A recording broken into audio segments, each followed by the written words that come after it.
¿Arrancamos? Arrancamos. Ya ahí puse para grabar, así que ya estamos. Bueno, bárbaro. Fíjate que...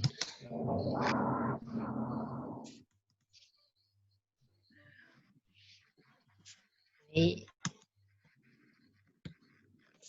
Bueno, en realidad tenemos que hacer un poco el nexo Sí, con lo que veníamos trabajando, pero también, digamos, en este sentido, yo solo introducir que el material de lo de, como bien dijiste, de Carlos va a estar disponible junto con algunos links, y vamos a volver sobre eso. Yo creo que sobre todo vamos a retomarlos y vamos a tomar algunos ejemplos para cuando tengamos que hablar sobre todo de algunos de los momentos, en donde está la parte de diseño, la parte del momento normativo, o sea, algunos momentos en donde podemos retomar, vamos a tratar de volver sobre algunas cosas de lo que Ciapina nos dejó, a modo de ejemplo, ¿no? Por la precisión y la rigurosidad con la que está formulado parte del plan quinquenal, de uno de los planes quinquenales, sobre todo el segundo. Bueno, vamos a poder volver sobre eso y trabajar con algunos ejemplos. Así que, bueno, ya vamos a retomar algo de eso como ejemplos de planificación, ¿sí? Pero si querés, Ana... sí, nosotros, bueno, por ahí para recapitular, porque como la primera clase nos quedó muy lejos, en la primera clase donde empezamos con la introducción a la planificación, a lo que es el cuerpo teórico metodológico de la planificación, empezamos, bueno, un poco a rastrear cuáles eran los saberes que ustedes traían en cuanto a la planificación, qué ideas tenían, qué cosas habían trabajado, qué no. Rastreamos un poco por autores de distintos lugares, de distintas épocas, algunas definiciones de planificación como cuerpo teórico metodológico, y nos fuimos metiendo un poco más en el autor que nosotros trabajamos como base en planificación estratégica situacional, que es Carlos Matus. Ahí empezamos a ver no solo las definiciones, sino qué planteaba él como necesario de pensar para pensar en la planificación, y a partir de dónde hizo todo su recorrido y toda su propuesta. Y llegamos bueno, a la definición de planificación como cálculo sistemático, y ahí empezamos a pensar en algunos recursos para ese cálculo que él planteaba, empezamos a ver las trincheras de planificación, ¿se acuerdan las 4 trincheras que él planteaba? Que ahora algunas de esas cosas vamos a retomar. También trabajamos sobre la planificación como conducción también, esto del cálculo sistemático que precede y preside a la acción, la planificación como una herramienta para el gobierno, ¿no? Él plantea la planificación como en distintas escalas, en distintos niveles. Él trabaja básicamente sobre la planificación estatal, pero también lo plantea como una herramienta válida para distintos niveles, para distintas situaciones. En esa lógica que él hizo toda esa recuperación en función de repensar no solo su formación, que él venía de una formación en la planificación más tradicional, sino lo que había sido la experiencia de gobierno en Chile con Allende. Quisimos además traer lo que eran los antecedentes de la planificación estatal en Argentina, y así fue que entra Carlos Ciapina en la clase pasada para contarnos algunas de las experiencias, poniendo el foco, como decía Ale, en lo que eran los planes quinquenales. La propuesta hoy es seguir trabajando y profundizando sobre la necesariedad de la planificación, pero además también, después que repasemos los argumentos, que empezamos a trabajarlos en la clase pasada, los nombramos por lo menos, bueno, la clase anterior, también meternos un poco con lo que es algunas rupturas epistemológicas que plantea como la planificación estratégica situacional, tal como la plantea Carlos Matus, ¿no? Entonces, bueno, digo, ¿por qué él plantea estos argumentos? ¿Por qué él habla de argumentos? Él habla de argumentos de por qué es necesario planificar. Él se plantea, bueno, ¿para qué nos sirve planificar, no? Algunas de las cuestiones que vinimos hablando en cada una de las clases. dice, todos los hombres, las mujeres, los actores, las actoras en sociedad tienen alguna reflexión previa a la acción, digamos, pero esa reflexión nosotros podemos asimilarla a lo que es la planificación, qué se necesita, cómo necesita hacer esa reflexión para que nosotros le estemos pensando en función de la planificación. Hay reflexiones de distinto tipo, y hacemos cálculos nosotros para la acción inmediata que emprendemos, pero eso es suficiente. Entonces él empieza a hablar de esto que es el cálculo sistemático que precede y preside la acción, y le va agregando algunas cuestiones, ¿no? Algunos componentes, algunos requisitos que tiene que tener este cálculo para que podamos estar hablando de planificación, y podamos estar hablando también de planificación estratégica, ¿no?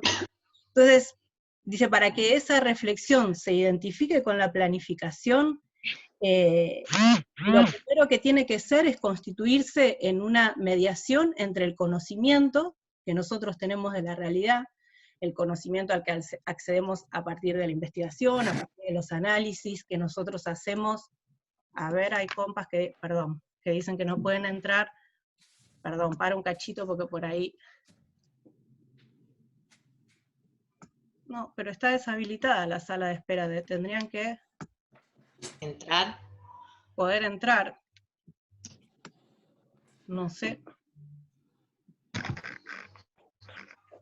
No, me fijaba si por ahí estaba la sala de espera habilitada, pero no. En cantidad estamos bien, o sea que no debiera haber problema, ¿no? No. Sí, no sé. No, si son 79.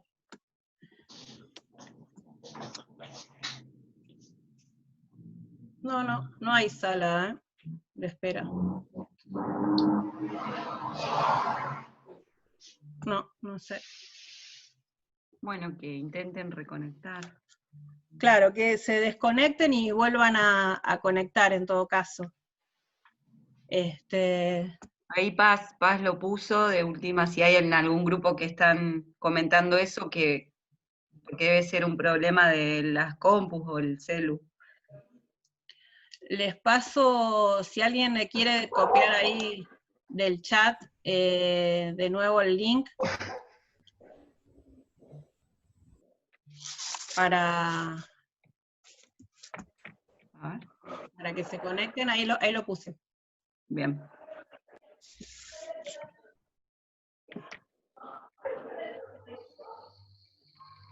Bueno, ¿seguimos? Dale. No, bueno, que decía, ¿qué requisitos tiene que tener esa reflexión, ese cálculo, para que podamos estar hablando de planificación? Y una de las cosas que él plantea es, ahí va haciendo el juego él entre lo que tiene que ver con el conocimiento y con los tiempos, ¿no? Entonces dice, para que esto que decía antes, para que esa planificación, para que esa reflexión sea identificada con la planificación, tiene que constituirse en una mediación entre lo que es el conocimiento, lo que yo voy conociendo de la realidad, y la acción que quiero emprender. Pero además esa reflexión no puede ser una reflexión inmediata, una reflexión a corto plazo, una reflexión que no sea sistemática, sino que tiene que tener una sistematicidad y tiene que poder pensar en distintos planos temporales, en el corto, en el mediano y en el largo plazo. Hola, Leo. Entonces, por ahora, bueno, los micrófonos. Sí, por ahora. No sé si se me conecta o azúcar, te traje por la Alguien que tiene el micrófono. Gracias, Leo. Nos vemos. Este era de los feos, ¿no? Sí. Bueno, Leo. Leo. Acuérdense Hola. de silenciar los micrófonos. Sí. Ay, perdón. No pasa Es que nada. no me veo, entonces. No pasa nada. Bueno, no, entonces él va completando, porque Matus, ustedes van a ver que parece que repitiera siempre lo mismo. Y no es en realidad que repite siempre lo mismo, aunque en algunos de los libros obviamente son sus ideas principales, las reitera, pero también, digamos, por lo menos en este libro, él va complejizando cada una de las cosas que va proponiendo. Entonces él dice, con estos requisitos que yo planteaba en cuanto a la reflexión, en cuanto a este cálculo, cómo debe ser, él dice que la planificación es un cálculo situacional y sistemático que relaciona futuro con presente y conocimiento con acción. Entonces ahí él va planteando las cuestiones que tienen que ver con el conocimiento procesual, con la reflexión que tiene en cuenta distintos planos, no solo de la realidad, sino distintos planos temporales.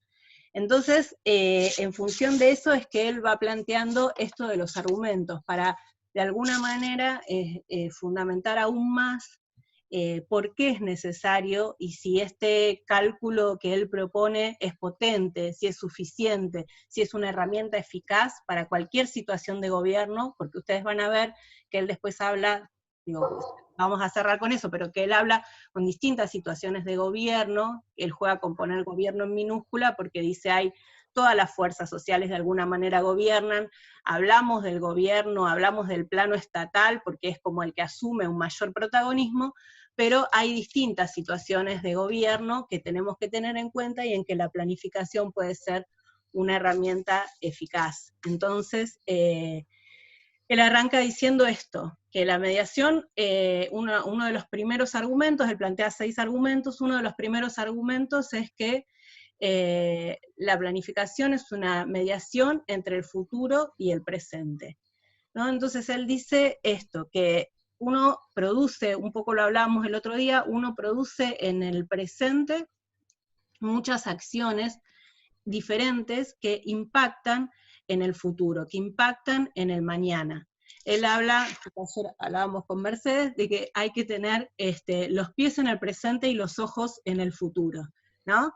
Hablábamos por algunas situaciones por las que está atravesando. Entonces dice, el futuro, si yo no estoy pensando las acciones que realizo en el presente, el futuro puede abrirme posibilidades o hacerme enfrentar a problemas, ¿no? Entonces, la oportunidad de las acciones eficaces tienen que ver con esa posibilidad de yo prever situaciones del futuro para pensar cómo acciono hoy, ¿no? A mí, qué sé yo, hoy, por ejemplo, tenía que tomar una decisión en académica, había que mandar, teníamos solo 3 cupos para una instancia de formación, para capacitarse en evaluación en entornos virtuales. Entonces digo, bueno, uno puede resolver, bueno, mandame 3 nombres cualquiera, y después vemos, hay que mandarlo ya, necesitamos documentos, necesitamos... Digo, pero uno empieza a pensar, bueno, a ver, pero ¿quiénes van a hacer esa capacitación? ¿Qué docentes es más pertinente que vayan a hacer esa capacitación? Los docentes que están, por ejemplo, en este caso, a cargo de algunas cuestiones de educación a distancia, los docentes que además se desarrollan en el profesorado en entornos virtuales, si van ellos y no van otros, podemos pensar en que después eso genera capacidad, instala capacidad en los equipos y podemos replicar la experiencia antes que si va uno o una que por ahí recién empieza y el conocimiento de alguna manera va a ser más acotado. Entonces, además de eso, los posicionamos mejor en antecedentes para que en el momento de que tengan que enfrentar un concurso donde se pueda presentar otras personas que están más avesadas en la cuestión, puedan tener, digamos, una situación de competencia más o menos en las mismas condiciones. Entonces, bueno, eso es la manera de estar pensando, digamos, cuestiones que tienen que ver con el futuro, pero que condicionan también mis acciones del presente, ¿no? Entonces, bueno, ahí es donde él empieza a pensar en todo el tema de los tiempos. El segundo argumento tiene que ver con algo de lo que veíamos el otro día cuando veíamos las trincheras, prever cuando la predicción es imposible. Entonces ahí empiezan a aparecer las ideas de los distintos escenarios. Estos, digamos, argumentos están separados analíticamente para poder profundizar más en ellos, pero digo, están todo el tiempo relacionados entre sí. Entonces dice, bueno, nosotros tenemos que prever las distintas posibilidades. No solo hay muchas posibilidades que conocemos y que tenemos que saber cómo actuar ante esas distintas posibilidades que la realidad nos plantea, sino que hay muchas otras que no conocemos ni tenemos posibilidad de conocer, porque los actores son creativos, las actoras son creativas, van creando distintas posibilidades, cada uno está regido también por diferentes intereses, tiene sus, digamos, sus acciones también planificadas.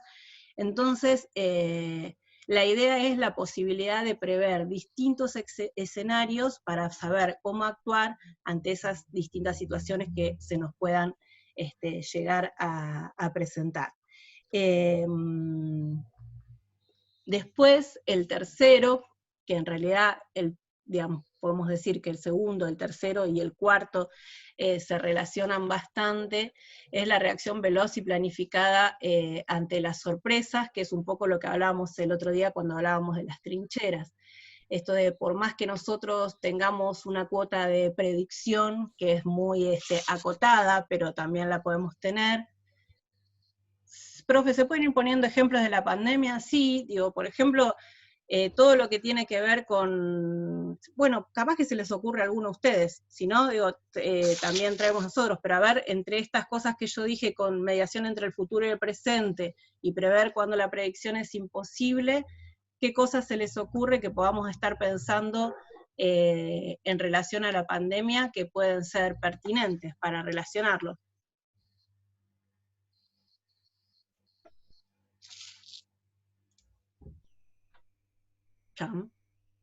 Yo creo que nunca tan contundente lo de reacción veloz y planificada ante las sorpresas, ¿no? Porque hace, no sé, en enero o febrero cada uno de nosotras y nosotros estábamos planificando otro año, digo, ¿no? Y estábamos en otra, haciendo un cronograma, viendo qué íbamos a hacer cada uno de nosotros en nuestras vidas personales, institucionales, de trabajo. Bueno, creo que en ese sentido el tema de qué hacer frente a un evento que irrumpe la cotidianidad, ¿no? Y genera una instancia de ruptura, queda claro que requiere, ¿no? Todo un andamiaje que hay que construir. Y que obviamente se construye a partir de intervención de múltiples actores, como bien lo vimos, y saberes, ¿no? Y recursos. Así que, bueno, creo que de ahí en más tenemos como para charlar un rato sobre algunas de las cosas. Acá dicen un ejemplo, toda la situación de la pandemia implicó modificaciones, una planificación para poder continuar cada uno con sus labores. Decidir, Pepe dice, decidir establecer la cuarentena cuando casi no había casos en Argentina en relación a la mediación entre presente y futuro en un plazo corto de tiempo igual, sí.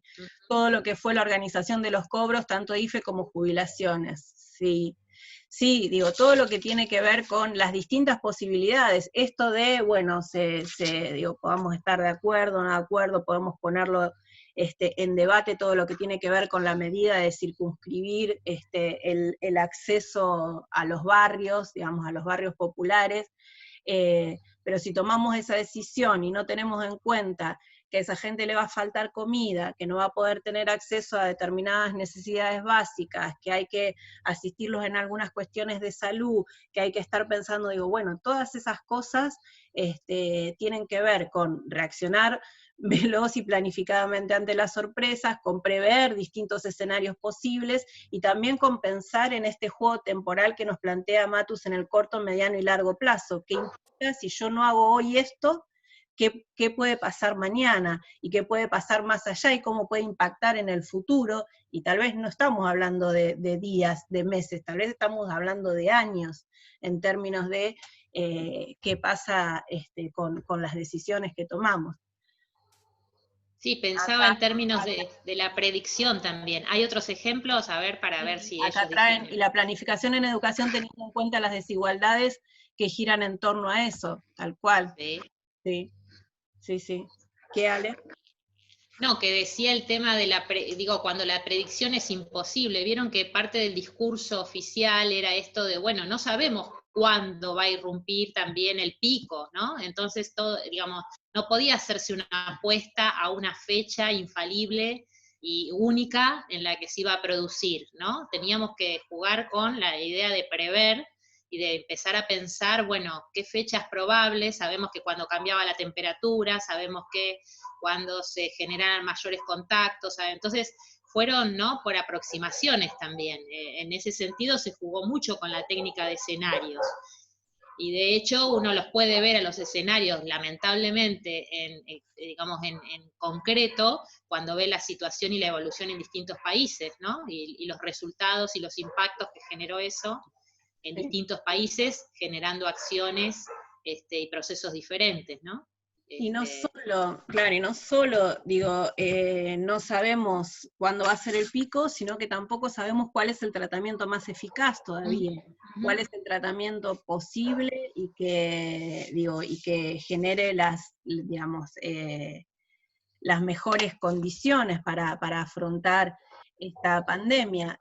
Dice, y la planificación, se puede decir que estamos planificando en la incertidumbre sobre el futuro más allá de las posibilidades que puedan existir, tal cual, es lo que Matus plantea, ¿no? Que nosotros, o uno cuando veíamos lo de las funciones de la planificación también se relacionaba con eso, con uno que está conduciendo en procesos de gran incertidumbre. Entonces en esa paragógico.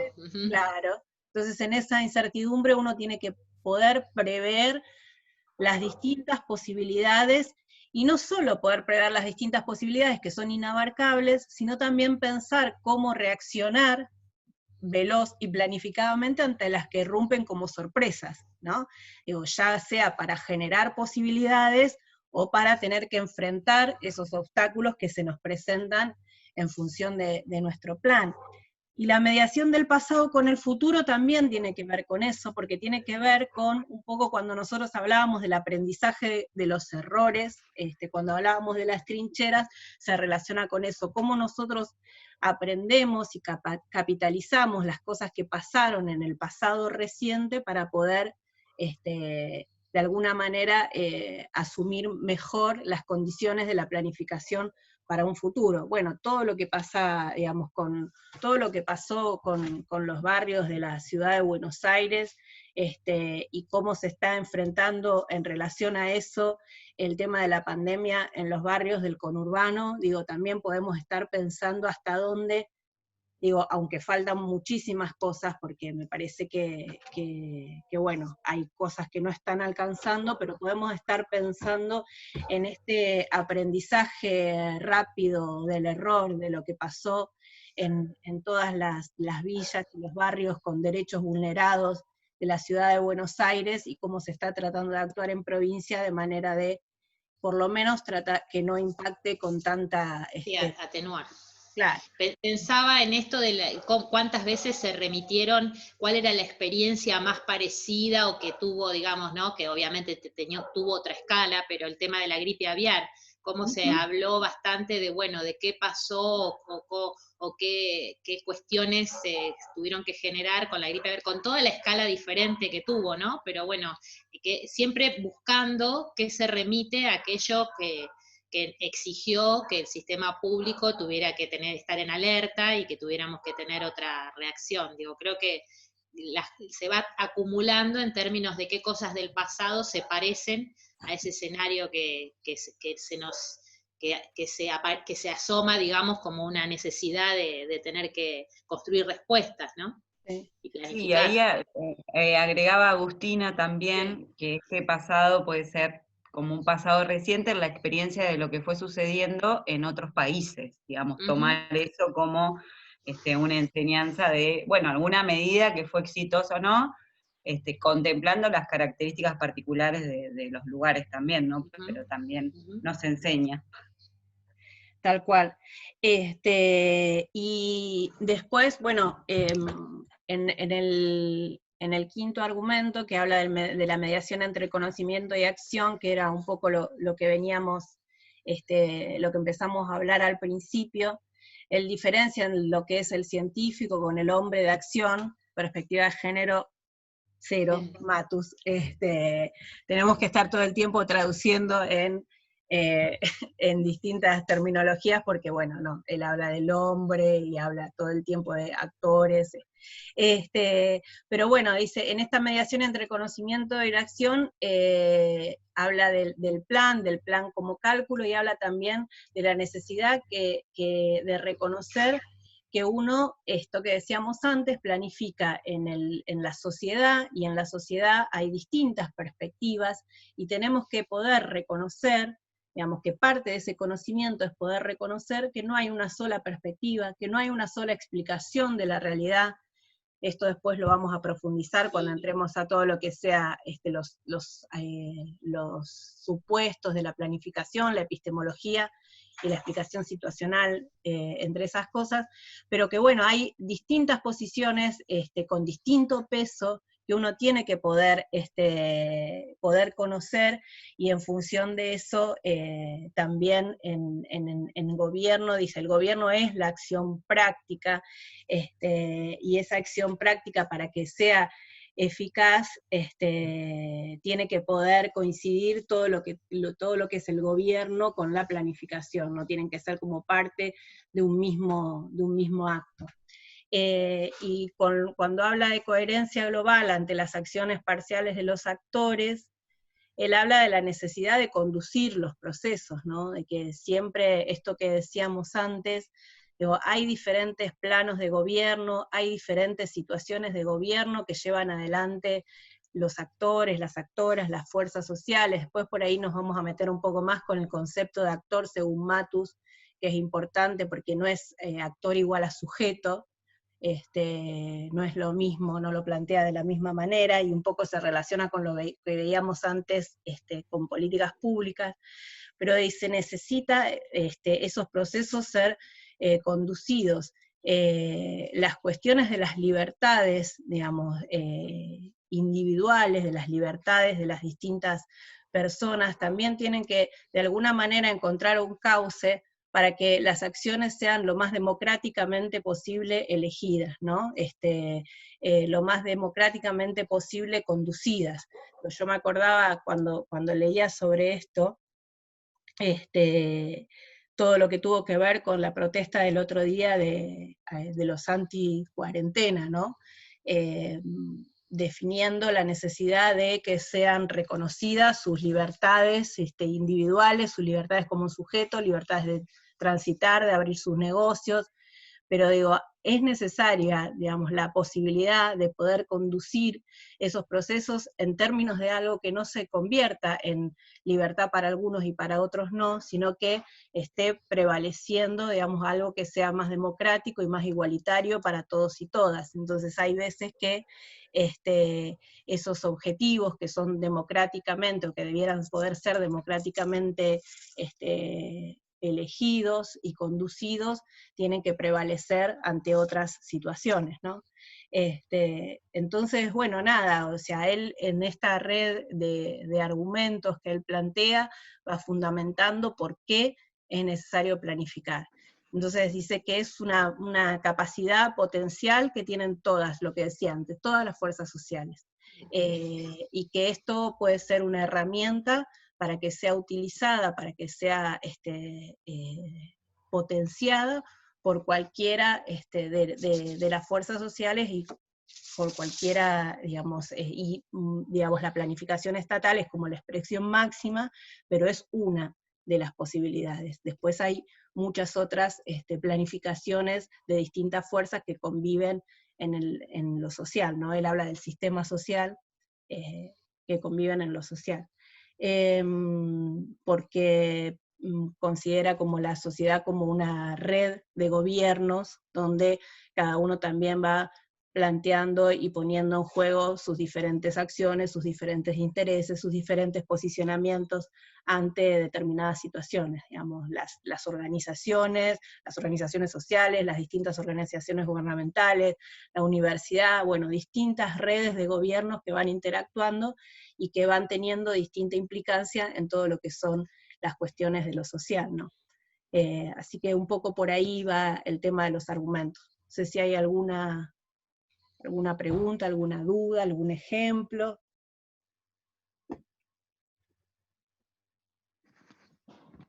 ¿Seguimos? Si no, seguimos, sí. Bueno.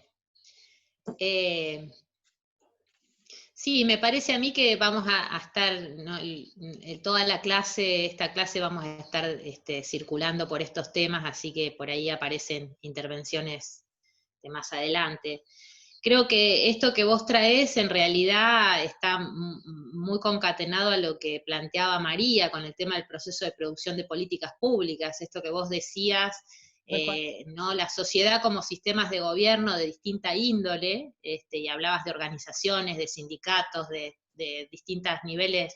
Vieron las tensiones que se generaron en este último tiempo, incluso en relación a Ciudad de Buenos Aires y Provincia de Buenos Aires, las distintas jurisdicciones, cómo todo eso, digamos, está en permanente, de alguna manera cuando decimos que las políticas públicas son un campo de disputa, es esto, es la disputa entre gobiernos, entre sistemas de gobiernos de distinta índole, de grupalidades, de colectivos, que, bueno, que pugnan, ¿no? Por instalar algunos temas en agenda, por instalar algunas formas de solución, no solamente los temas, sino también formas de solución, o participación, distinto tipo de peso en esas formas de solución y demás.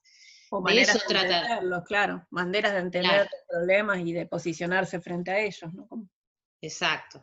Un poco ahora la idea es adentrarnos en lo que plantea Matus, también con esto que decía Analía de las rupturas epistemológicas o los supuestos. ¿Por qué rupturas?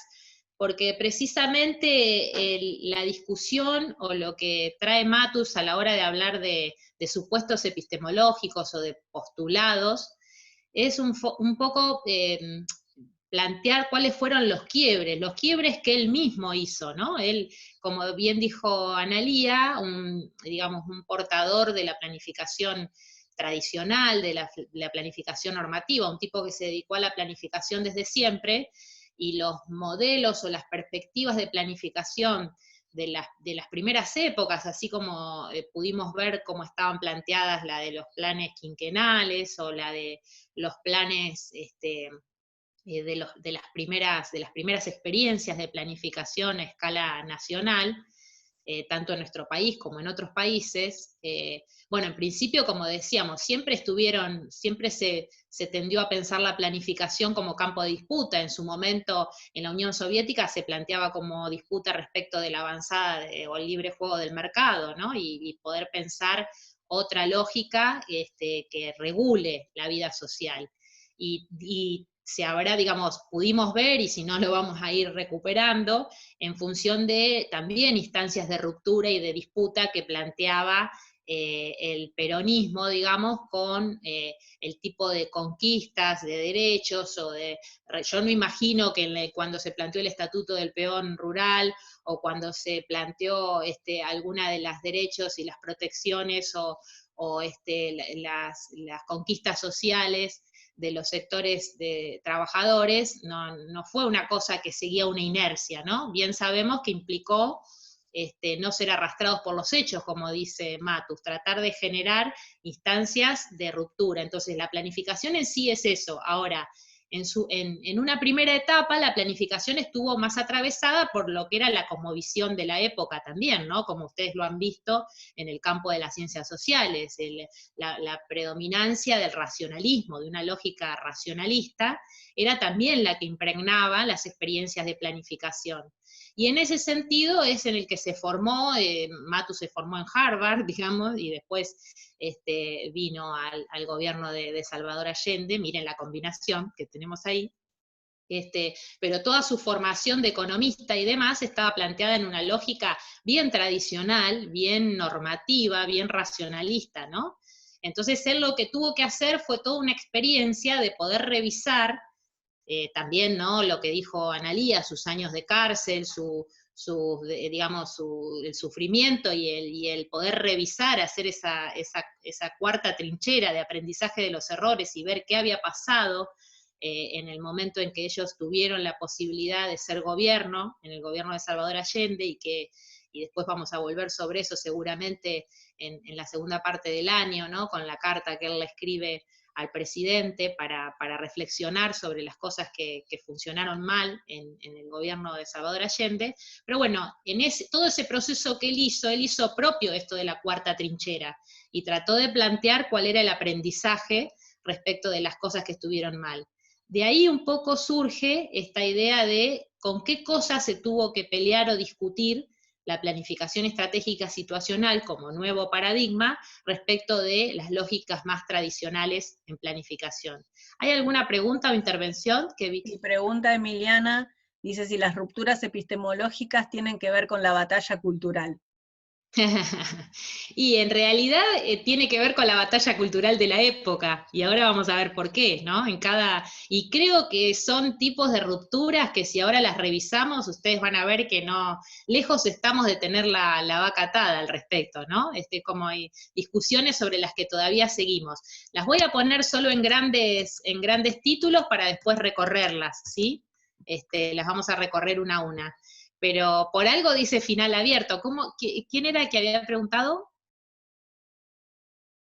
Emiliana. Emiliana. Bueno, Emiliana, decimos final abierto, así que todavía no está cerrado eso, ¿no? En realidad tiene que ver con, él discute con las distintas formas, digamos, los reduccionismos que había para entender y para abordar la realidad y la relación entre sujetos, y cómo eso afectaba absolutamente los resultados de la planificación, ¿no? Para salirnos de eso que decíamos la vez pasada, soy víctimas incomprendidas de toda la maldad y del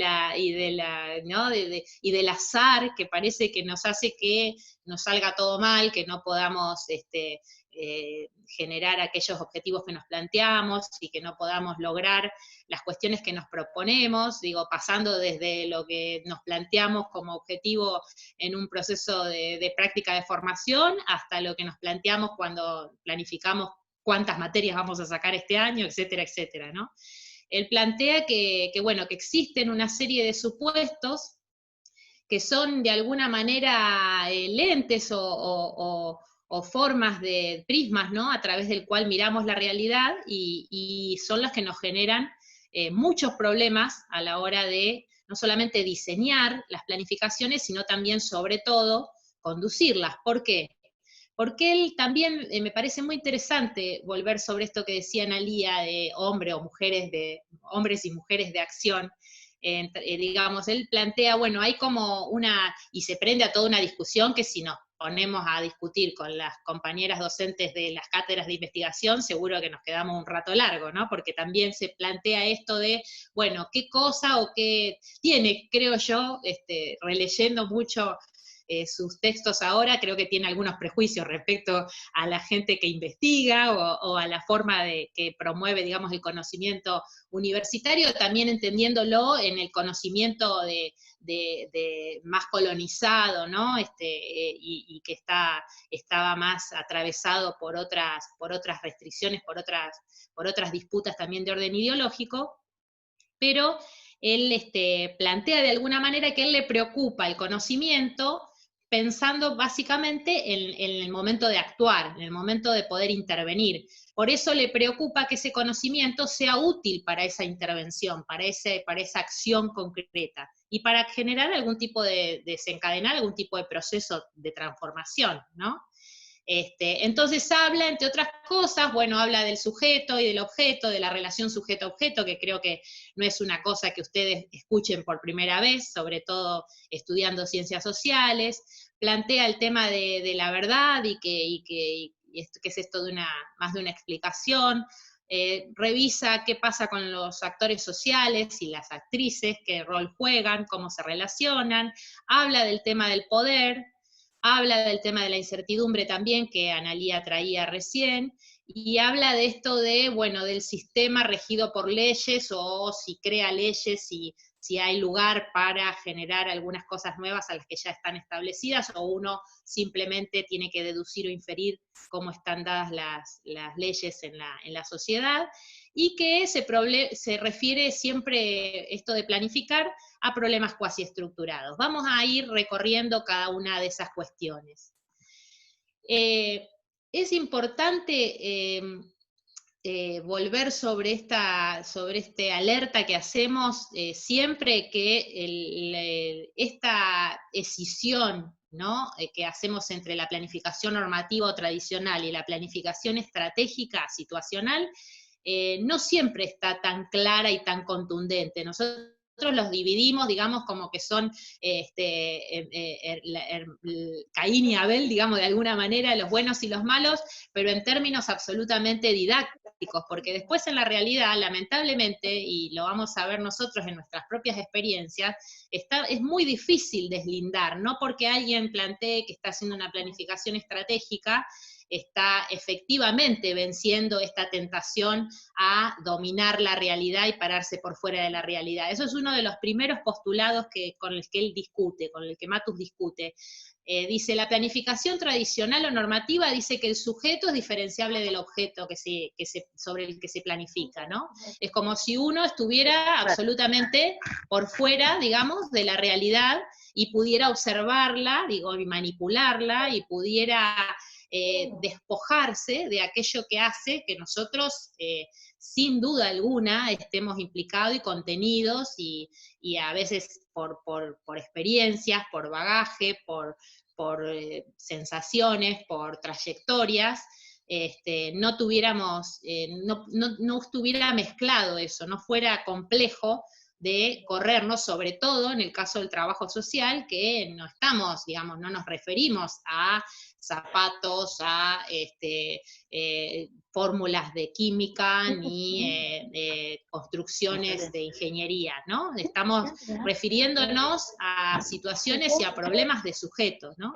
Pero él plantea eso, ¿no? Como que hay una tendencia de lo que es sobre todo la preeminencia del sujeto cartesiano, que es colocarse en un rol que domina la realidad, que puede, de alguna manera eso también se asemeja a la sensación de poder controlar esa realidad.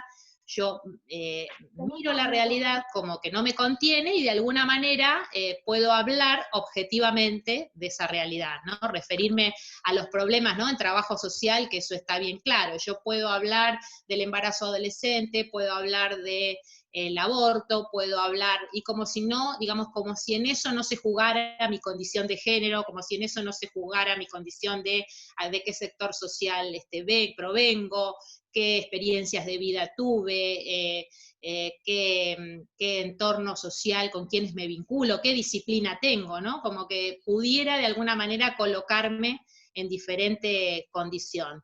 Y eso, digamos, hay como ejemplos bien concretos, porque si uno se pone a pensar en términos de el nexo que uno tiene en un escenario de la intervención profesional, bien podemos entender que no es lo mismo de ninguna manera quien recién llega a una institución o a un barrio que aquel que ha pasado 20 años dedicándose, haciendo trabajo social en esa institución o ese barrio. El vínculo, la manera de procesar los problemas, el tipo de relaciones que establece con el lugar, la batería de estrategias o de recursos a los que va a tener a la mano, claramente van a ser distintos, ¿no? Porque uno no está absolutamente indiferenciado o independiente del objeto, del escenario con el que interactúa en el día a día, ¿no?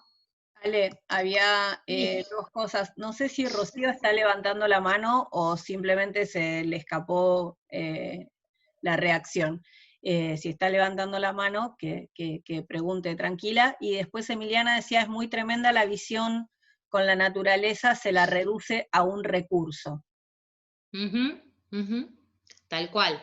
Bueno, ese es un nivel de objetivación del que habla Matus, que es de una omnipotencia racionalista, ¿no? De alguna manera es como una preeminencia de la razón por sobre otras cuestiones y lógicas que también se juegan al momento de vincularnos con la realidad. Y entonces lo que plantea Matus cuando dice, bueno, la planificación estratégica situacional lo que hace es discutir con esa idea de que yo controlo el todo, de que yo estoy ajeno y estoy ajena, que no me, digamos, que soy independiente de ese escenario y de lo que sucede allí, soy una espectadora, digamos. Bueno, él plantea, no, acá hay una cosa mucho más compleja, en este caso el sujeto, nosotras como sujetas, no estamos indistintos de eso que estudiamos. Las problemáticas con las que estudiamos con sujetos, digamos, ¿no? La relación que se establece es sujeto-sujeto, no es una relación de externalidad a la realidad, ¿no?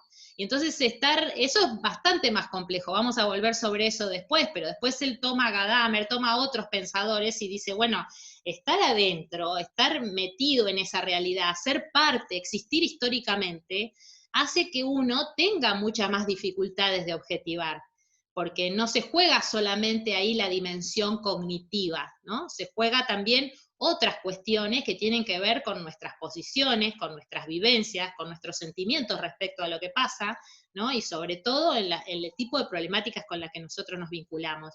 Entonces también él plantea esa interioridad, ese pertenecer, ese ser parte, hace que también, digamos, a la vez que nos da mucha potencia de comprensión, de interpretación, también nos genera, nos ciega y nos limita, porque obviamente interpretamos en un sentido y no en otro, ¿no? Y ahí aparecen tensiones respecto de, digo, vamos a volver sobre eso, pero él lo que plantea es, bueno, hay una primera cuestión muy fuerte que tiene que ver con esto de salirnos de la idea de externalidad y de poder controlar, ¿no? De poder controlar aquello sobre lo que vamos a planificar. Como una primera cuestión de omnipotencia sobre la que pone una alerta y dice, bueno, la planificación tradicional creía que sí, que era posible en lo social tomar esa posición. Y después, digamos, hay otras de las cuestiones están todas están muy relacionadas, ¿no? No son absolutamente, es difícil escindirlas porque están solapadas. Dice, bueno, a partir de eso, si yo creo, ¿no?, que estoy como en una posición de externalidad, obviamente yo interpreto que veo la totalidad de lo que quiero explicar y sobre lo cual quiero planificar, y entonces interpreto que mi visión, que es la del planificador, la planificadora, es la explicación verdadera, porque yo estoy, digamos, es mi visión sobre el todo, incluidos los otros y las otras, y es mi explicación sobre el todo. Entonces ahí él plantea que aparece toda una discusión, ¿no? Es como toda una discusión respecto de las perspectivas y respecto de las distintas miradas, y ahí lo que decía un poco Analía que traía antes, ¿no? Las distintas posiciones y visiones. ¿Por qué? Porque nosotros ya a esta altura del partido, digo, sobre todo habiendo transitado todos los años de la carrera, ya sabemos que la idea esa de un diagnóstico único, infalible, exhaustivo y totalizante, bueno, habrá sido una pretensión de muchos pensadores a lo largo de la historia, pero la verdad es que es muy difícil, ¿no? Es muy difícil. ¿Por qué? Porque también eso, de alguna manera, centra la idea de que es un solo actor en esa realidad o actora en la realidad, ¿no? Es como que hubiera una sola, digamos, todo lo demás, la realidad fuera una suerte de absolutamente reductible, y que en ella no hay otros y otras, y entonces a partir de ahí lo que yo veo es la síntesis totalizante. Nosotros sabemos que eso no es así, que hay más de una explicación, precisamente porque hay distintos roles y posiciones. Esto mismo que decíamos, primero porque la racionalidad técnica no es única, ni infalible, ¿no? Ni absolutamente exhaustiva. Nosotros sabemos que, y nosotras que cualquiera, digamos, si uno piensa, bueno, lo mejor que te puede pasar en un centro de práctica o en un futuro laboral es, no, que encuentres un colega o una colega. Y bueno, a veces no es tan así, porque no somos todos iguales, no somos todas iguales las colegas y los colegas. Depende de en dónde nos formamos, en qué facultad nos formamos, depende de en qué momento, en qué época nos recibimos, depende de cuáles fueron nuestros recorridos, depende de qué cosmovisiones e ideologías y posiciones tenemos, digamos, ¿no? Hay como eso de tener un saber disciplinar acreditado, no hace per se que tengamos una sola explicación sobre el tipo de problemas que intervenimos. Imagínense que eso pensando en el colectivo de nuestra propia profesión, si eso lo trasladamos a otros, ¿no? O esto que decíamos antes, obviamente no va a ser lo mismo alguien que tiene un vínculo con la comunidad, con el barrio, con las organizaciones, que alguien que cayó para hacer una actividad de una encuesta puntual, y bueno, obviamente tiene otra referencia de las personas con las que interactúa, tiene otra implicación con el escenario en el que tiene que transitar, y seguramente va a poner a jugar muy distintas cosas que alguien que como decíamos antes, tiene toda una vida dedicada en ese territorio, o quien es parte de digamos, quien trabaja en ese territorio no es lo mismo que quien vive, quien mora en ese territorio, quien milita en un territorio, digamos, y no vive. Bueno, ustedes podrán ver con distintos ejemplos cómo existen como diferentes posiciones, y que eso obviamente digamos, deviene después en distintas explicaciones o maneras de entender esa misma realidad. Sobre eso vamos a volver bastante, ¿no? Pero fundamentalmente lo importante, y bueno, yo obviamente viniendo del palo de salud, imagínense que es como un clásico el tema de la disputa con el modelo médico hegemónico, ¿no? Pero que no es portado exclusivamente de manera excluyente por los médicos o las médicas, sino que muchas veces nos atraviesa a las distintas disciplinas, ¿no? Es qué tipo de potestad o de autoridad se le atribuye a unos y otros, socialmente incluso, ¿no? En cada uno de los campos de la intervención profesional, cómo a veces se atribuye alguna cuestión de infalibilidad a algunos saberes, ¿no? O a algunos actores o actrices, no sé. En salud todo el tiempo hablamos de esto, de cómo era, no siempre, digamos, si queda bien contundente cuando uno piensa, bueno, si en el caso de la crianza, ¿no? Bueno, si hay que poner al bebé boca abajo, si hay que ponerlo de costado, si hay que ponerlo boca arriba, digo, los saberes mismos en salud, cuándo estaba definido quién tenía colesterol, cuál era colesterol, bueno, hay un montón de cuestiones y de prácticas que se aplican en salud pública que han ido cambiando con el tiempo incluso. Así que cada una de las cuestiones que se plantean como verdades absolutas son discutidas a lo largo de la historia, son revisadas y exigen que nosotros tengamos claridad sobre eso. Obviamente que nuestro es otro elemento de omnipotencia sobre el cual él prende una luz de alerta, ¿no? Porque hay una tentación muy grande de todos nosotros y nosotras a creer que nuestra explicación es la posta, digamos. Acá la posta, acá lo que pasa, yo te voy a explicar, ¿no? Y a partir de ahí se desencadenan un montón de posiciones tomadas que son las que en realidad él quiere mirar, Matus las mira, porque dice que esas posiciones tomadas son las que después devienen en acciones, ¿no? Generan consecuencias en acciones. La gente y las personas actúan en función de lo que consideran que pasa y que tiene que pasar. Entonces esa es una... Sí. No, Emiliana dice que le hacía pensar esto que traías vos en la predominancia del sanitarismo de hoy en día a nivel nacional en esta situación, ¿no? Claro. Bueno, esa es una cosa muy interesante, digo, para mirar críticamente. Hay una discusión respecto de si hay una exacerbación del saber científico o del saber de salud sobre los otros sectores. Y es muy interesante esa discusión respecto de, bueno, pero lo que dicen acá nos ordenan en términos del cuidado de la salud, la situación de el aislamiento o cómo generar mecanismos de cuidado. Ahora, nosotros y nosotras podemos traer otros saberes y otras experiencias, y obviamente eso va en desmedro de, no son todos lo mismo, los que hacen la cuarentena no están todos en la misma condición, el estar en casa, el quedarte en casa, no es para todos lo mismo. Entonces digo, cómo las distintas cuestiones que hay que mirar, que a veces dicen, bueno, hay que estar en su casa, hay que estar aislado, bueno, pero ¿qué significa eso según los sectores sociales? ¿Qué significa eso según las condiciones de partida en la que estamos? ¿Qué significa eso para algunos territorios o para algunas poblaciones, ¿no? Me parece que son todas cuestiones que hacen que empiecen a jugar. O, por ejemplo, ¿qué significa eso de decir, bueno, ponemos preponderancia en el tema del cuidado? Bueno, evidentemente hay otros que van a poner preponderancia, hay discusiones incluso en los movimientos sociales.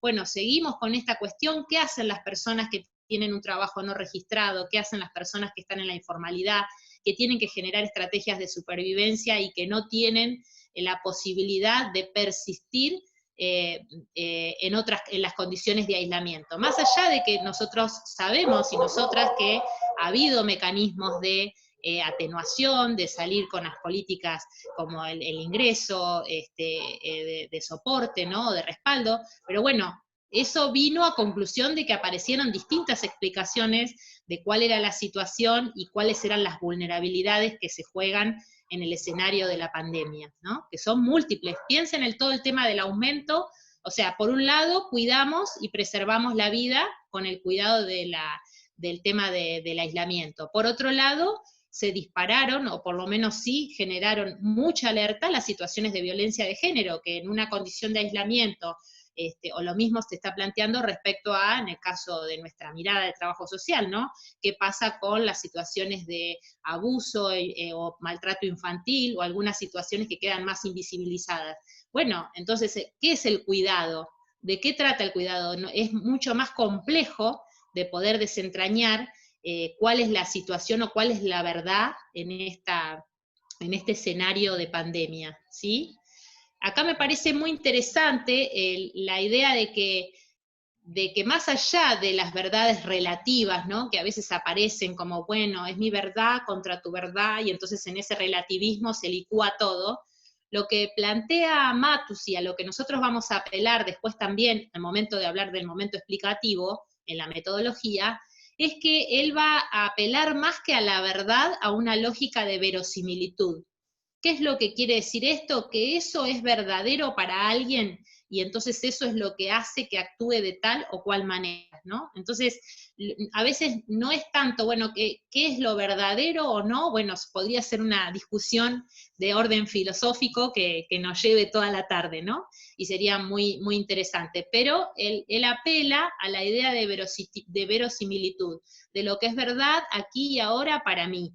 ¿Qué es verdad aquí y ahora para mí si vivo en uno de los barrios de Cava o del conurbano, en donde las condiciones de vida son mucho más hostiles y limitadas y de vulnerabilidad, respecto de qué es mi verdad y qué es lo que yo creo que es lo mejor si estoy en un barrio con otra infraestructura, con servicios, y si tengo otras condiciones de habitabilidad en mi casa? Digo, ahí van a jugarse verdades distintas, ¿no? Que me parece que sobre eso, o sea, lo que plantea Matu fundamentalmente es eso, se tiene que poner a jugar todo el tiempo al momento de planificar, para no reproducir falsas representaciones de estereotipos de lo que creemos que pasa. Hay alguien que interviene, me parece. Las verdades, Emiliana, las verdades serían afirmaciones a partir de una lectura de las situaciones particulares, ¿no?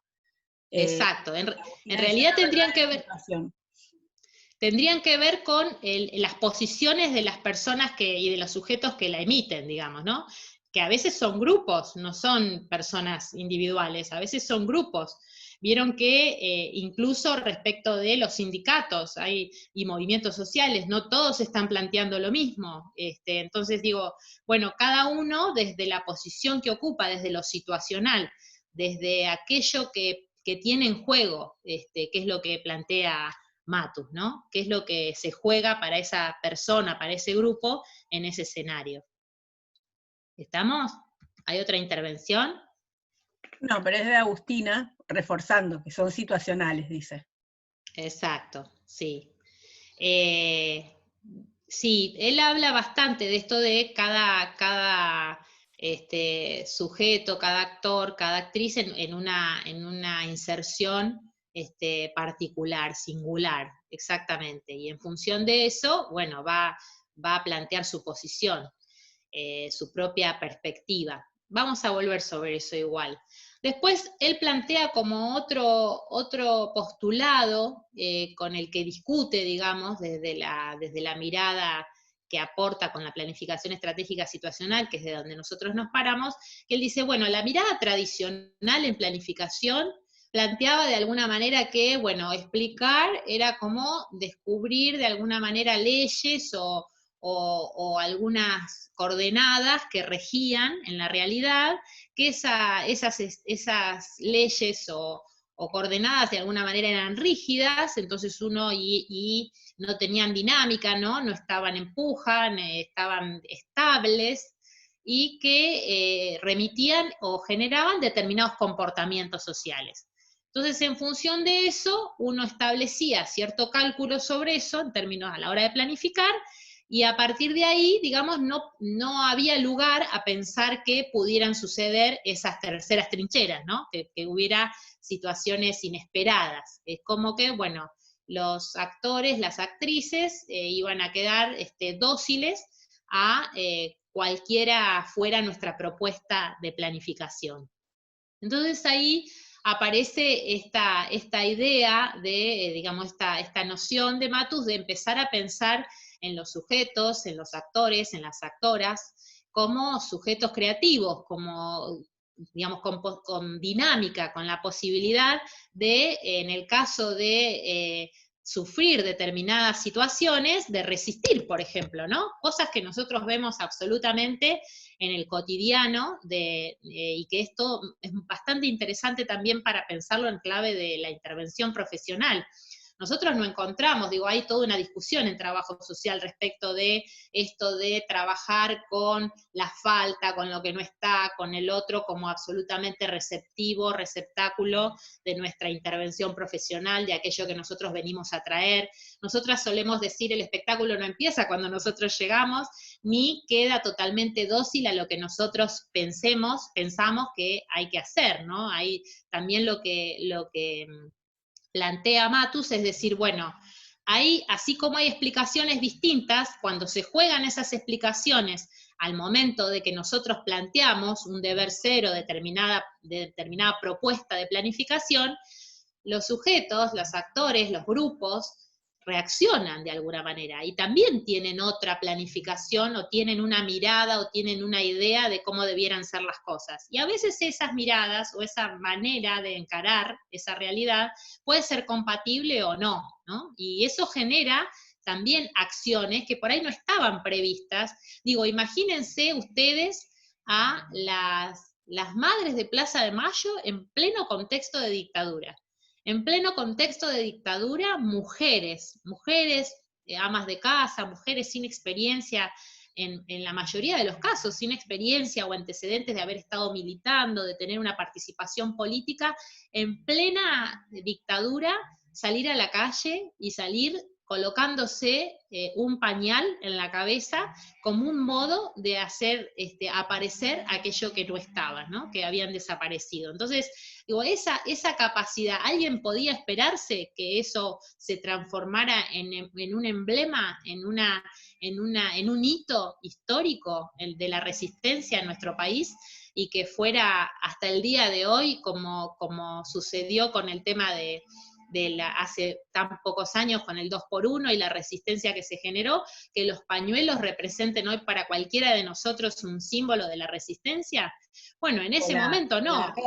La ronda de la indicación de circular, que ellas transformaran esa indicación de circular en empezar a hacer una ronda que se transforma, digamos, en esto, en un símbolo para el mundo, ¿no?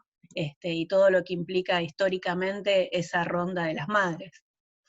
Sí, siempre cuenta Eve, ¿no? Que las empezaron a retar y las verdugueaba el policía, y entonces dijeron, bueno, ¿qué hacemos? Caminamos.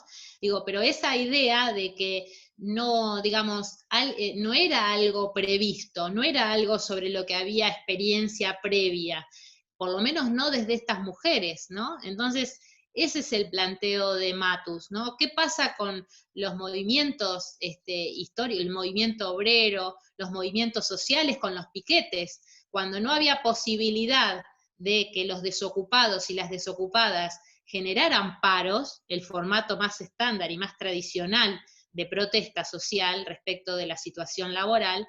Lo que hicieron fue generar piquetes, generar instancias de cortes de ruta, instancias en las que los que no podían ser vistos porque estaban por fuera de los espacios laborales y no podían parar porque eso no tenía ningún impacto, bueno, buscaron otros mecanismos de protesta, ¿no? Entonces son todos mecanismos que tienen los sujetos, las organizaciones, los grupos, que van por fuera de aquello que es esperado muchas veces, ¿no? O que es manejable, o que es previsible en términos de comportamiento. Hay intervenciones... Sí, dice, situándonos en la pandemia, la verdad en vinculación con los problemas, un problema no necesariamente lo es para otros, depende del lugar donde uno está parado, dice Evelyn, ¿no? Y es importante el lugar que ocupan los diferentes actores para visibilizar la situación. Un claro ejemplo es lo que está ocurriendo con las villas en Buenos Aires. La Garganta Poderosa tuvo un enorme trabajo para visibilizar la situación de precariedad en la que viven, las idas y vueltas con la empresa ABSA sobre los trabajos por el agua potable, y hoy se está trabajando en los barrios. Emiliana dice la indeterminación de lo social. Sí, es como esa idea de que los sujetos, las sujetas, los actores, los grupos, no tienen comportamientos absolutamente previsibles, enumerables. Eso es lo que dice Matus, ¿no? No podemos podemos crear, como dice la segunda trinchera, ¿no? Podemos crear escenarios. Sabemos que hay tipos de sindicatos que son más bien combativos, o movimientos sociales que sabemos que tienden a ir más a la estrategia más combativa y más de tomar la calle, de generar movilizaciones. Y sabemos que hay otros que son más conciliadores o que tienen otros mecanismos. Eso también lo vamos a ver a lo largo de la materia. Digo, sabemos que hay algunas pistas o señales para reconocer a cómo pueden llegar a actuar en determinada situación algunas organizaciones o grupos. Ahora, no tenemos absolutamente el manejo de todas el tipo de reacciones y acciones y estrategias que esos actores pueden llegar a generar, incluso de alianzas, ¿no? Tipos de alianzas inesperadas. Digo, acá yo ponía un poco como ejemplo lo que fue el tema del 2x1, digo que fue un hito también en todo lo que fue la resistencia a la medida planteada en el gobierno del macrismo, digo que iba de la mano de una serie de concepciones y representaciones que fue generando respecto al tema de las políticas de derechos humanos, y que fue contribuyendo a que en un momento instalan a la idea de el 2x1 o las prisiones domiciliarias para los genocidas, y rápidamente eso generó formas de resistencia y de organización que concluyeron en el caso del pañuelazo, con lo que fue esa plaza inundada de pañuelos, de la que seguramente habremos participado más de uno, ¿no? Y de una.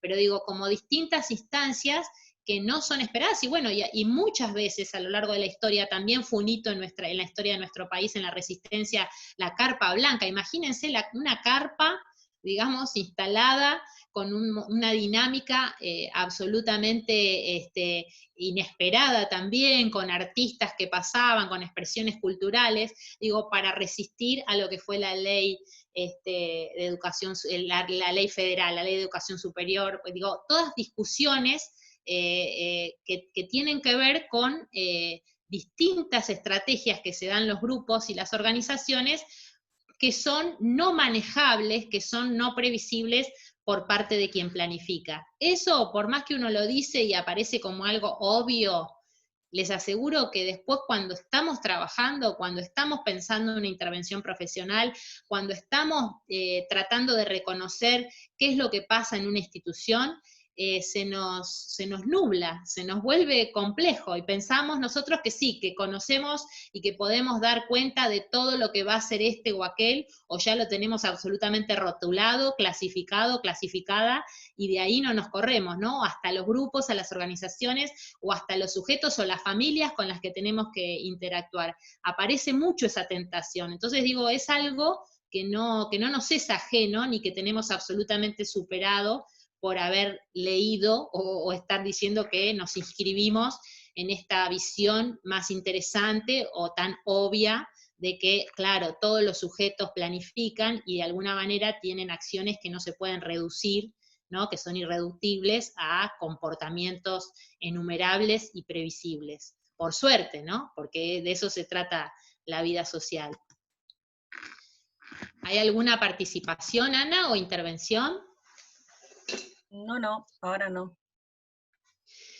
Bueno, después hay otra cuestión que plantea, que para nosotros es como muy apasionante desde el punto de vista cuenta Testa, que también fue un amigo y después se peleaba con Matus, contemporáneo de Carlos Matus, y también trabajador incansable de la planificación y del pensamiento estratégico que ustedes conocen, a Mario Testa, y él planteaba que, bueno, claro, que le habían adjudicado valor cero al tema del poder, ¿no? A la variable del poder, la habían subestimado, la habían omitido del análisis, ¿no? Como dándolo por obvio. Entonces Matus plantea, digamos, de alguna manera que, bueno, que la mirada omnipotente, la otra omnipotencia que tiene que ver con el enfoque estratégico, el enfoque normativo, el tradicional, tiene que ver con esto de, bueno, el poder no es un recurso escaso y además está centralizado, ¿no? Entonces, tanto un presidente, ¿no? Un presidente de la nación como un ministro, bueno, Alberto dice, se quedan todos en su casa y automáticamente todo el mundo se queda en su casa, ¿no? Pensando en el escenario de la pandemia. No hay grupalidades que plantean otra cosa, no hay mecanismos de sabotear la medida, no hay ninguna resistencia o enfrentamiento respecto del planteo que dice o que sostiene el ápice estratégico de una determinada organización, ya que vieron seguramente con María organizaciones. Así como en ninguna institución quien conduce puede, digamos, si pensamos en lo que pasa en las aulas en una escuela o lo que pasa en los consultorios en un hospital o en lo que pasa, ¿no? Nos pueden indicar, nos pueden decir, pero después, por supuesto que el poder, digamos, en términos de todo lo que hemos aprendido, incluido en nuestra formación con la red esa reticulada, ¿no? Que plantea Foucault, digamos, toda esa idea de cómo el poder no es uno y concentrado, y cómo en realidad, dice Matus, bueno, el poder es escaso. El poder es escaso porque además el único recurso que se juega al momento de planificar no es solamente el conocimiento, ¿no? Hay muchas otras cosas que se juegan. Ustedes piensen cuando estamos en un proceso de intervención en un barrio. Jugamos nosotros con nuestro saber disciplinar, pero también juegan las organizaciones, juegan aquellos que son referentes y tienen una legitimidad ganada y que eso les da autoridad o les da confianza, o les da algún tipo de posibilidad de llegar y de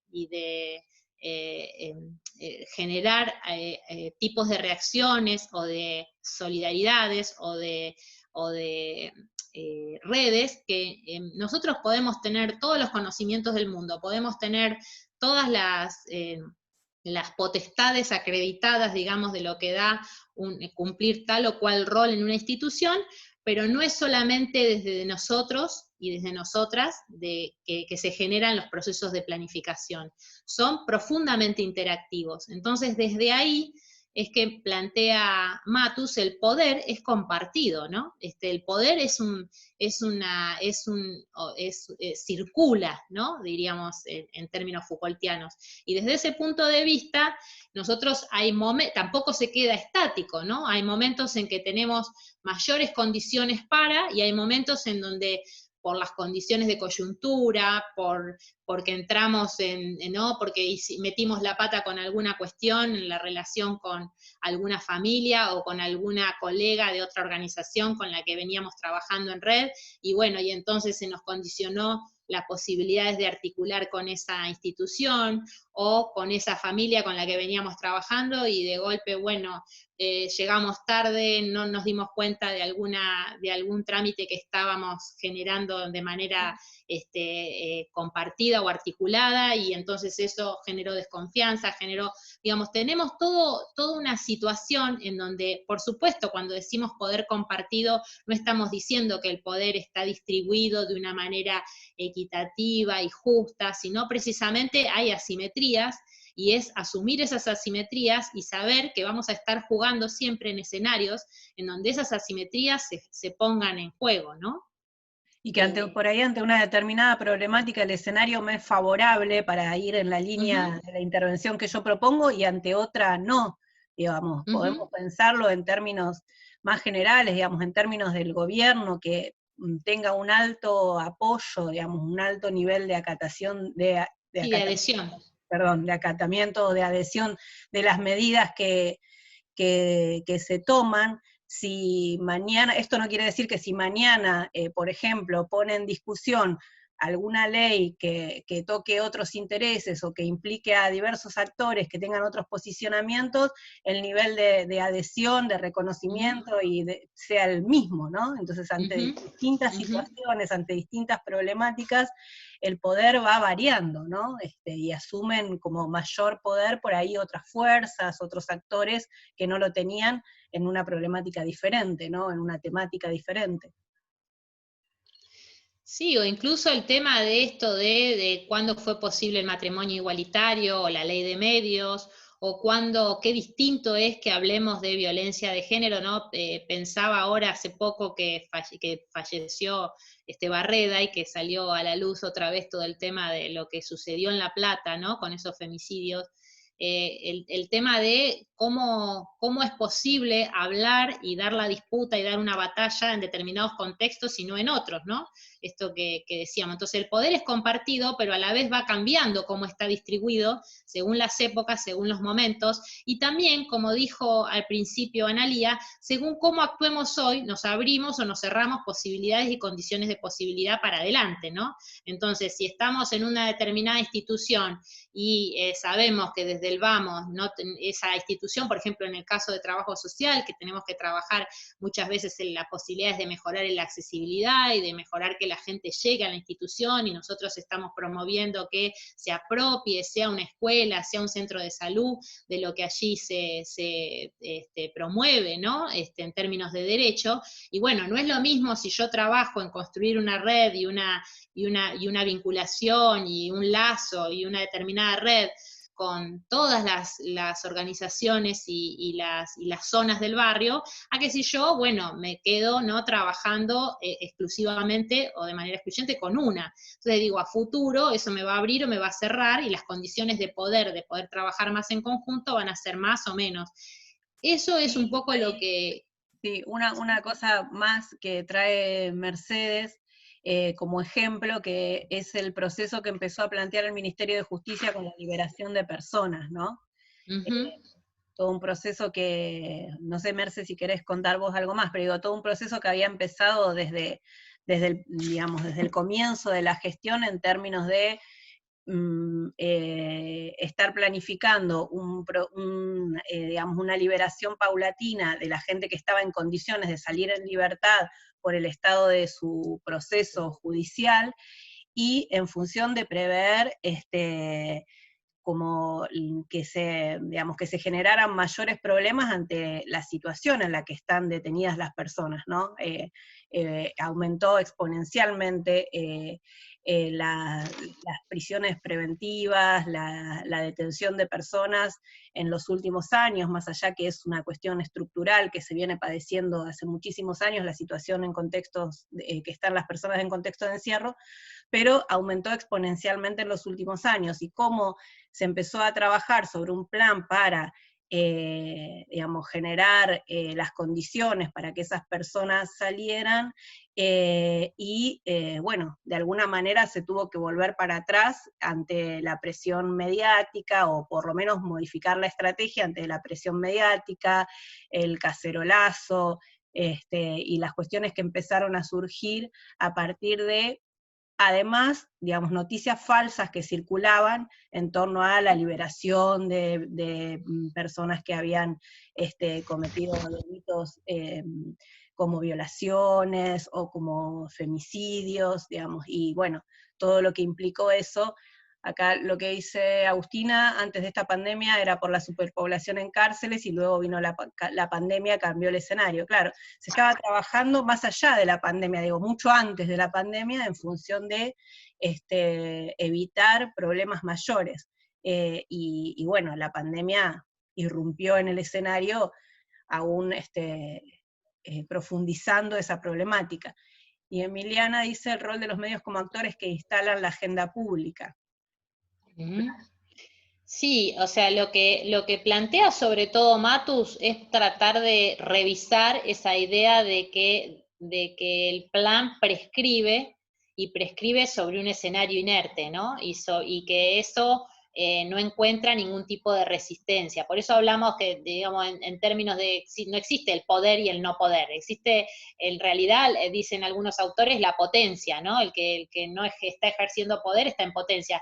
Puede obstruir, o puede sumarse, o puede permanecer indiferente, pero siempre existe y circulan diferentes grados y cuotas de poder, que hay una gradualidad.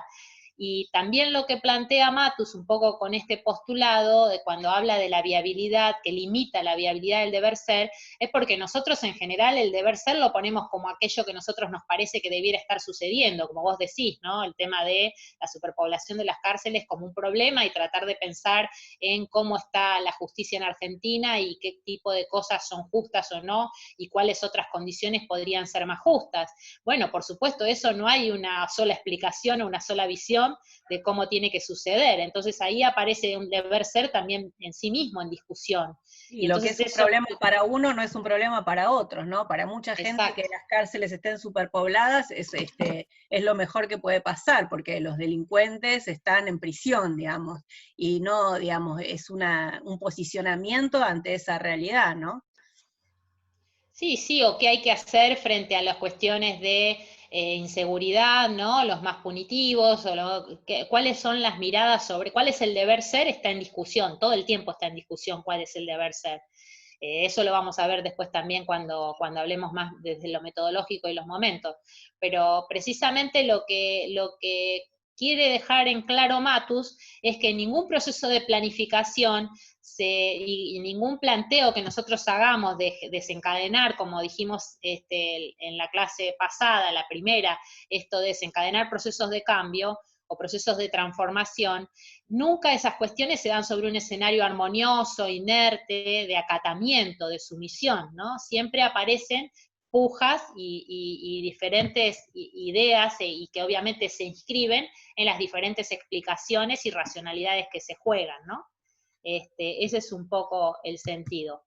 Y después aparece esta idea que un poco estuvo sobrevolando también en algunas de las intervenciones, me parece sí que ya algunas de las chicas habían hablado del tema de incertidumbre, pero fundamentalmente Matus plantea esta idea, bueno, yo traía la frase de Bachelard porque seguramente a Gastón Bachelard la han leído en algún momento en epistemología, pero él dice no existe lo simple, existe la simplificación, ¿no?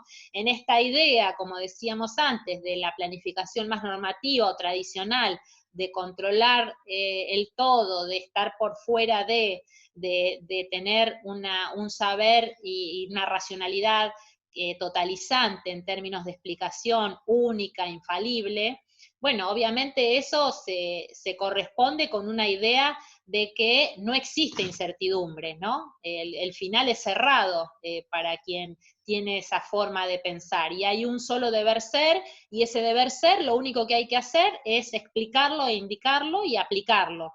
Y que no va a encontrar además ningún tipo de resistencia en la realidad. Entonces eso es absolutamente ingenuo desde el punto de vista de lo que vemos en los hechos, ¿no? Lo que nos encontramos en los hechos es que la cosa es bastante más complicada y que lo que existe en general es incertidumbre. Primero porque la realidad no permanece quieta y estática, y no hay un solo plan en juego, existen coexistencia de planes que están a veces más o menos acompasados, a veces están en absoluta controversia. Entonces, precisamente el sistema social está en esas tensiones en las que no siempre podemos comprender de manera exhaustiva, y que como además nosotros estamos insertos en ese escenario, como decíamos en el primer postulado, nosotros somos parte de esa realidad que estamos tratando de explicar mientras sucede, que obviamente tenemos como una gran cuota de incertidumbre respecto de la explicación de aquello que está sucediendo y también la perspectiva, la prospectiva de qué es lo que puede suceder. Por eso también decimos que hablamos de escenarios o hablamos de previsión, tratamos de pensar escenarios alternativos. Tampoco es que tenemos absoluta certeza cerrada y acabada sobre cómo va a evolucionar esta realidad. Pensemos, si no, en la coyuntura actual. ¿tenemos alguna idea de cuánto va a durar el aislamiento? Y no, vamos corriendo, vamos pensando por aproximación, por datos, por algunos elementos de cotejo, el gobierno va definiendo qué es lo que hace, quiénes salen, quiénes no, bueno, digo, pero no es algo acabado y absoluto lo que nosotros vemos en términos de prospectiva.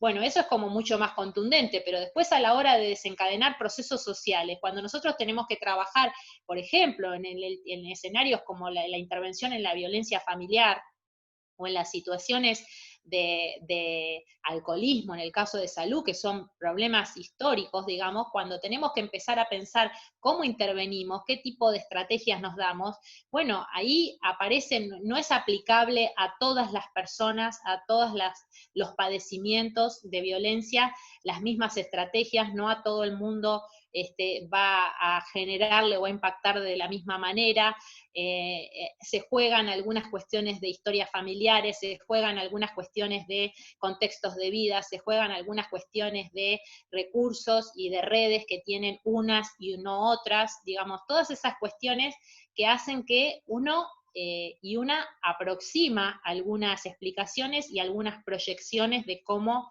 va a ir evolucionando aquello que nosotros planificamos. Pero no tenemos el control de todas las variables y por supuesto tampoco tenemos una precisión absoluta de cómo van a ir desencadenándose los acontecimientos. También porque los sujetos, como dijimos antes, son creativos y puede que algunos que hoy nos están apoyando y acompañando y adhiriendo a eso que estamos haciendo, mañana están en una condición de crítica o de resistencia respecto de lo que proponemos, ¿no? Por más que sea para nosotras y para nosotros lo mejor que podemos ofrecer y aquello que es la posta o aquello que indica en las ciencias sociales que es lo más aconsejable para, digo, no es la única racionalidad que juega y está en permanente movimiento, ¿no? Por eso habla Matus de esta idea de una incertidumbre que hay que bancarse, ¿no? Una incertidumbre con la que hay que convivir y lidiar y que hay que asumir para saber que las cosas que vamos haciendo nosotros y nosotras es para tratar de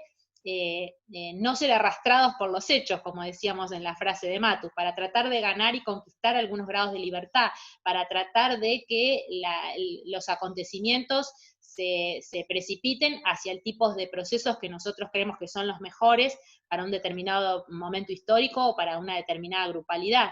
Esa es nuestra apuesta cuando hacemos una intervención profesional, ¿no? Pero es para saber que no va a depender solamente de nosotras y de nosotros, ¿no?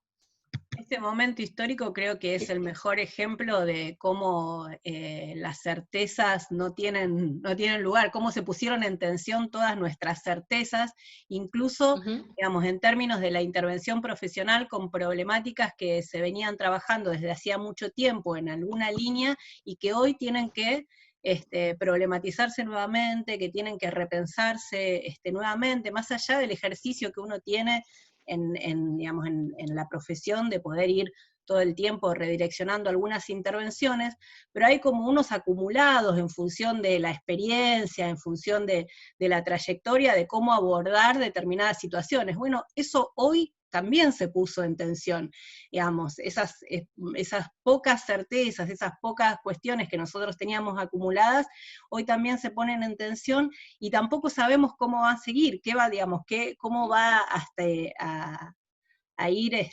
transitándose la vuelta, si es que realmente podemos hablar de una vuelta, ¿no? Digamos, cómo se va a configurar lo social, cómo se van a configurar las relaciones, cómo se van a configurar, digamos, las problemáticas con las que venimos interviniendo dentro del corto, del mediano y del largo plazo, ¿no? Es como repensar todo nuevamente. Sí, alguien dijo hace poco, ¿no? Esto de olvídense de la normalidad, olvídense del antes y después, ¿no? Es como otra realidad. Bueno, precisamente lo que Matus plantea cuando nosotros echamos a andar un proceso de planificación es que como empezamos a mover distintas variables y como generamos articulaciones con actores que no estaban dadas o que estaban dadas de una manera diferente, lo que empieza a suceder depende de nosotros, pero también de los otros y las otras. Entonces ya no es lo que nosotros dominamos, ¿no? Eso es un poco la idea de esa incertidumbre que es con la que convivimos. No sé cómo venimos de horario, porque la idea era terminar con la idea de problemas estructurados. Menos cuarto. Uy, estamos tardísimo. Pero bueno, por ahí solamente para no bombardear, porque no sé cómo vienen, no sé si se nos fue la mitad o siguen. No, tenemos 73, se nos cayeron bueno, algunos en nos la cayeron. batalla, pero bueno. Sí. No, más que nada para que tengamos presentado nada más y después retomamos, cuando retomemos momento explicativo, retomamos la noción de problema, pero aunque sea quería como dejarlo planteado, después volvemos sobre esto. Esto de tipos de problema, porque el sexto postulado refiere precisamente a que en la planificación trabajamos con problemas cuasi estructurados, mientras que en la mirada más tradicional o racionalista se hablaba de la existencia o trabajar sobre problemas estructurados. Entonces, vamos a adentrarnos en eso. Yo propongo la clase que viene para no bombardear ahora con un montón de cuestiones nuevas, pero fundamentalmente tiene que ver con eso, ¿no? Con tipos de problemas sobre los cuales no conocemos absolutamente todas las variables que lo componen, no tenemos una solución acabada y consensuada socialmente. Digo, ¿qué hacemos con las personas en situación de cárcel? ¿Qué hacemos con las personas que hoy están en algunas de las, bueno, si aislamos los barrios, si no, si se generan, ¿no?, determinados mecanismos de si algunas zonas, si algunas actividades se habilitan, cuáles, digamos. Entonces, son tipos de problemas en donde se juegan múltiples variables y que además esas variables se dan distintos según las edades, según los territorios, según el tipo de contextos sociales en los que ocurren, digamos, ¿no? El espacio-tiempo también, donde suceden, donde acontecen.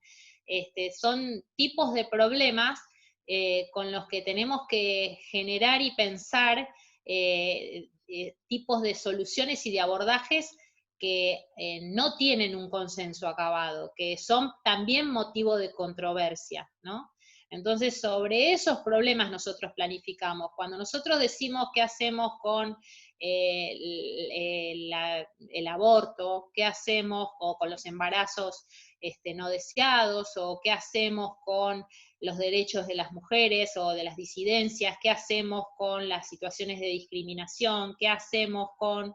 Bueno, todo eso genera, según las perspectivas, según las grupalidades, los sectores sociales, los saberes disciplinares, van a generar como distintas maneras de entenderlo y de proponer soluciones. Bueno, con ese tipo de problemas lidiamos también en la planificación estratégica situacional, a diferencia de la mirada más normativa o tradicional, que, como por supuesto tenía la omnipotencia sobre la racionalidad y el conocimiento del planificador o la planificadora, la idea era que, bueno, yo explico el problema, conozco perfectamente cuál es la solución es una, no está en controversia, no hay discusión, y lo único que tengo que hacer es administrar, ¿no?, los elementos que hagan que ese problema se pueda revertir, y que además tengo absolutamente, y existen, y tengo a la mano todos los recursos que necesito para que ese problema se revierta. Imagínense nosotros en lo social,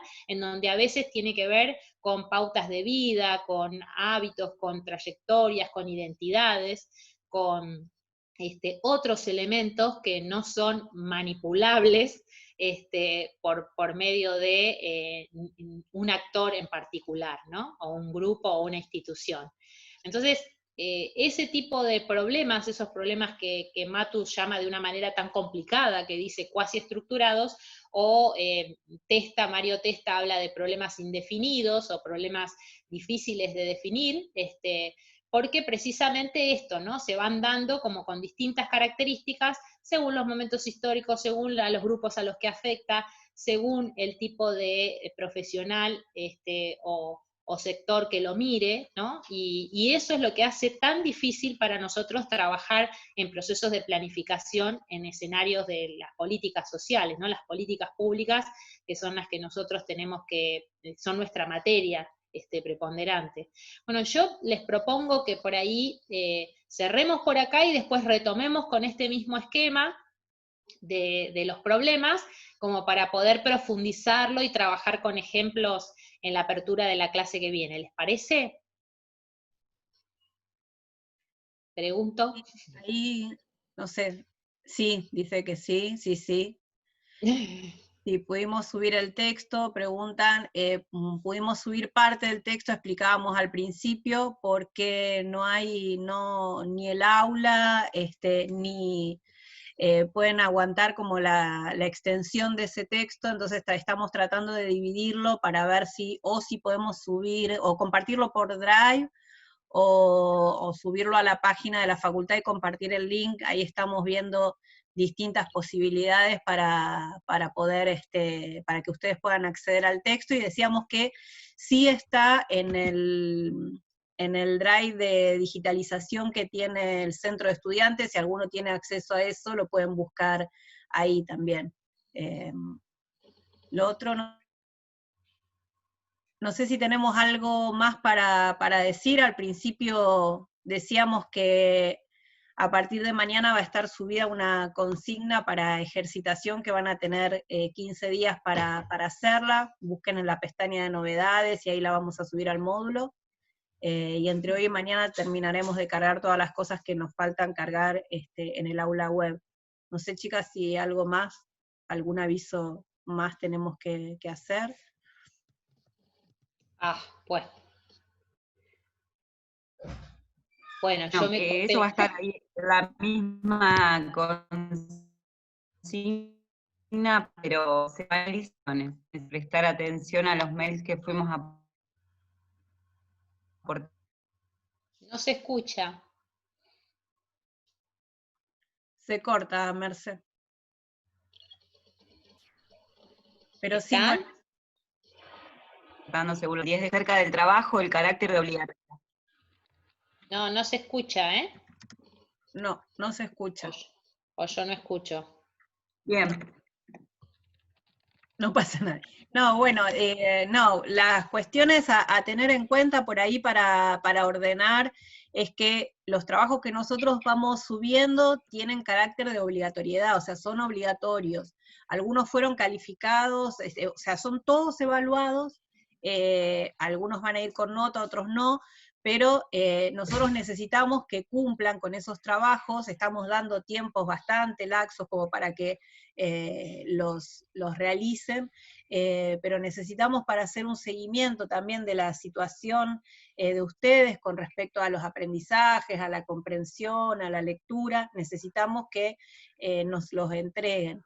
Nosotros vamos haciendo un seguimiento por cada comisión de qué cosas se entregaron, cuándo participaron, cuándo no participaron, y eso es importante más que nada también para ordenarlos y ordenarnos a nosotras en función de cómo van comprendiendo o no las cosas que se van trabajando.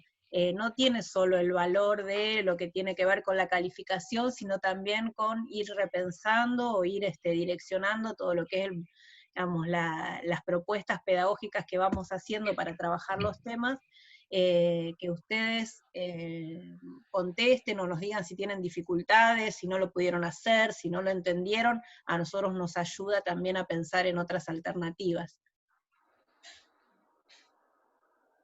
Vamos. Por ahí, ¿hay alguna intervención, Ana? Que por ahí no veo yo, pero... No. Los de las chicas, ¿es grupal o individual? Están las dos opciones, puede ser grupal o puede ser hasta 4 personas, como hicimos con el trabajo anterior. No sé si hay algo más. Estoy buscando si se me perdió alguno, no, creo que no. Bueno, por ahí nada, para el cierre, digamos, ir repasando algunas cosas que en realidad retoman algunos aspectos centrales de las características de la planificación con la que trabajamos, que es esta estratégica situacional, que un poco es la que fuimos tratando de dar sustento en términos de cuáles fueron las rupturas epistemológicas que planteó. Entonces es un tipo de planificación que entiende que los tipos de problemas que nosotros enfrentamos en lo social son complejos, son difíciles de definir y de comprender. Esto no es algo absolutamente novedoso para ustedes, entendemos que lo van viendo en otras materias, pero en planificación eso también se traduce en lo que Matu llama problemas cuasi estructurados, pero va a determinar después la complejidad de la explicación situacional con la que vamos a trabajar en el encuentro que viene, y opera o asume en general la realidad como dinámica, en escenarios como queda bien claro que estuvimos trabajando en relación a la pandemia, que son turbulentos, que son escenarios dinámicos, que no permanecen, ¿no?, inertes, la realidad tiene una velocidad que a veces es vertiginosa y otras veces queda calma y nos permite actuar o intervenir de una u otra manera. Pero hay que leerlo a eso, a esa dinámica social. Después acepta que la racionalidad técnica no es infalible, ¿no? Ve que hay otras racionalidades que juegan. Obviamente eso se traduce en que hay otros recursos, no solamente los de conocimiento o los económicos, hay otros conocimientos que se juegan en la posibilidad de generar y actuar en sociedad, en la vida social. Y después hay algunas otras cosas que en parte recuperan el tema de las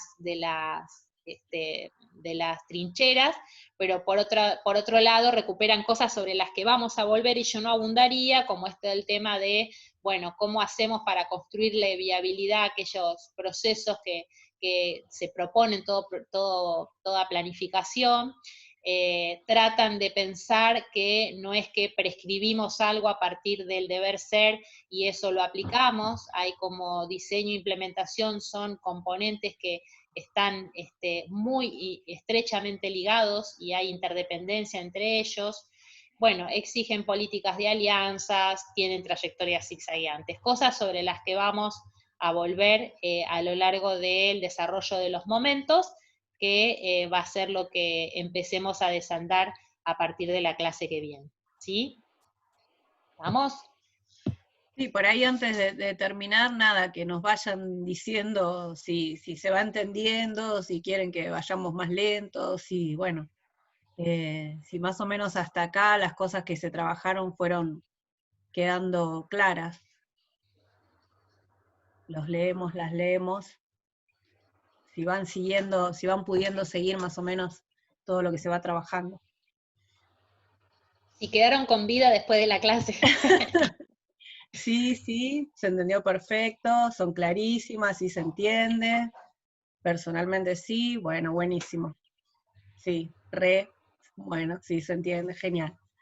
Bueno. Él dice que las filminas ayudan bastante, las vamos a subir. Sí. Más con los ejemplos, sí. Bueno, genial. Gracias porque necesitamos de estas respuestas. Digo, si es que no entendieron, buenísimo y también lo trabajamos, pero necesitamos de esas respuestas como para ir pensándolo. Testeando. Es difícil esto de transmitir así, porque mal o bien en el aula uno detecta las caras, las expresiones, las posiciones del cuerpo, los climas que tenemos, el ida y vuelta. Bueno, es difícil en esta dinámica, pero le estamos metiendo ficha, como corresponde. Bueno, ¿Estamos? Nos vemos entonces. Bueno. Hasta el miércoles. Chao. Hasta el miércoles. Adiós. Nos vemos. Gracias. Chao, hasta el miércoles. Chau. Ahí estamos. Me quedé oscura yo. No aprendí.